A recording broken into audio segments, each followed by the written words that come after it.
ছুটি চেয়েও পেলাম না, ছেলেটা মারা গেল, ধন্যবাদ বাংলাদেশ পুলিশ। আসন্ন জাতীয় সংসদ নির্বাচনকে কেন্দ্র করে দায়িত্ব পালনের কথা বলে ছুটি না পাওয়ার অভিযোগ তুলে সামাজিক যোগাযোগ মাধ্যমে পোস্ট দিয়েছেন বাংলাদেশ পুলিশের সদস্য মেহেদী হাসান। তিনি দাবি করেন সন্তানের মৃত্যুর মতো ব্যক্তিগত বিপর্যয়ের মধ্যে তাকে ছুটি দেওয়া হয়নি।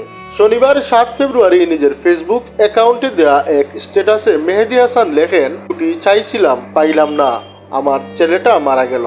একই পোস্টে তিনি লিখেন, ধন্যবাদ বাংলাদেশ পুলিশ, আমি না থাকলে নির্বাচন আটকে যেত, কি জবাব দিব বউকে।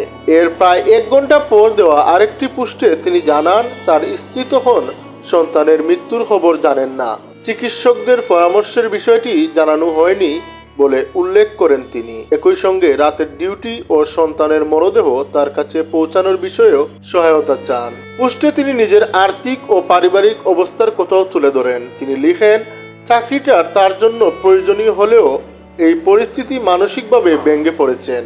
নিজের শিক্ষাগত যোগ্যতা ও কর্মজীবনের অভিজ্ঞতার কথা উল্লেখ করে তিনি বিকল্প কাজের সন্ধান করছেন বলেও জানান। পরে আরেকটি পোস্টে সন্তান হারানোর শোক প্রকাশ করেন মেহেদী হাসান। এখানে তিনি লিখেন, তার সন্তান আর পৃথিবীতে নেই এবং সেই শোক তিনি বহন করতে পারছেন না।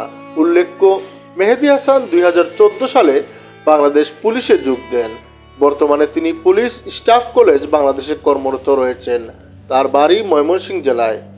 এখনকার সংবাদ এই পর্যন্তই। পরবর্তী সংবাদ পেতে অবশ্যই চ্যানেলটি সাবস্ক্রাইব করে রাখবেন এবং পাশে থাকা বেল আইকনে ক্লিক করবেন। সবাই ভালো থাকবেন। আসসালামু আলাইকুম।